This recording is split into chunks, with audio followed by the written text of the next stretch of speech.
talked a little bit about pastor friends of ours who, for the last 2 weeks, have Yep. had to shift from meeting in an office and having auditoriums or gyms if they are church planners or satellite churches, um, meeting regularly to now suddenly meeting in their living rooms, makeshifting studios in their churches. And the cool part about that, if I can say that at all, is that you're able to now visit multiple churches on a given Sunday or during the week. You and I, we've been able to do the towns a little bit and get to different churches here or there, but it's only one a Sunday. This past weekend, you posted on Instagram that you were able to visit 4 churches, all starting with the letter B. Yep. And be able to kind of visit just your friends, our partners in ministry, as they're doing the best job that they can to serve their people. There's a lot of churches out there who are doing their best. What was it like for you to be able to kind of visit them, see them, and then kind of lend some encouragement their way? Yeah, I mean, just think about this one phrase that we've been using, the social distancing, or in the last day it's now physical distancing, because nobody knew what social distancing meant, and then we're actually following through.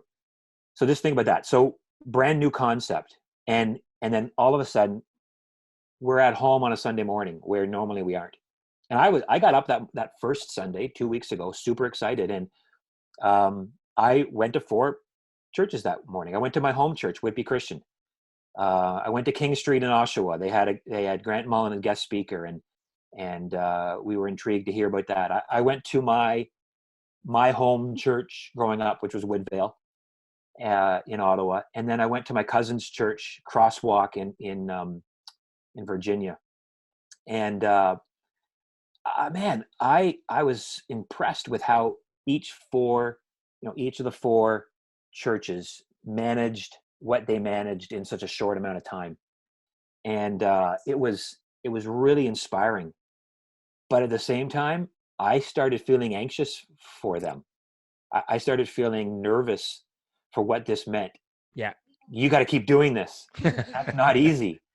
And there was this real burden that I think I began to feel for our pastor friends, because doing something once is one thing, once in a unique way, but to continue it over and over and over again. And I know, whether it's conversations with you or whether it's conversations with Peter Neumann, I think we've all sort of felt, man, this is going to be difficult for our friends, our sisters and brothers in ministry, doing this regularly, short on resources and whatnot. And I thought, well, how would we handle a shift like this? And so it's been amazing to watch. So about 7 or 8 days ago, I remember these 2 words just kind of, the Lord just kind of dropped them in my spirit about how MCS needed to take a posture of being champions and being cheerleaders. And that's really what I hope we do together and collectively, is that we can champion and we can cheerlead our friends in pastoral ministry on a day-to-day basis. So here's some breaking exclusive news, Chris. I feel like this is For a this Waj bomb. moment. This is a Waj bomb right now. That is. And for those who don't know what Chris is referring to, Waj bombs, you have to follow him on Twitter. Yes, pretty well. Yeah, well, let's leave it there. Like, follow him on Twitter and you'll get it. Yeah. So in conjunction with our current MCS Spotlight podcast, which is something that we have had ongoing for about a year plus now, and that's hosted by Peter Neumann and Lutz Lombardi through our William Morrow Leadership Center. We want to launch something called the Leadership Laboratory, or Stories from the Frontline.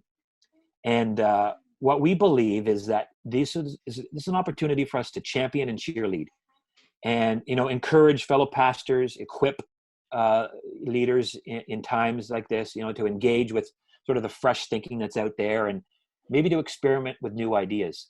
So we want to highlight the people doing it. This is not, hey, look at Masters, we're doing this. We want to sort of be a repository of stories and cultivate the stories. And, probably every couple of days, highlight, 7 to 8 minutes long, someone who's answering one of the questions we're all asking right now. So we hope to drop our first leadership laboratory this week. Ooh. And our guest is going to be none other than Reverend Patty Miller. Hey, let's go. Montreal. And so we're going to be asking her for her perspectives as a senior pastor, senior leader. Not a senior leader, seniors leader, but anyways, yeah. Sorry, Patty. So that's how we're kind of believing that we're called in this moment to play a role, is to champion and to cheerlead. So if you're watching this, I trust that you feel that, you're Cool. encouraged by that. And if there's any way that we can serve you, giving you a break in any way with moments of teaching and support, please don't hesitate to call.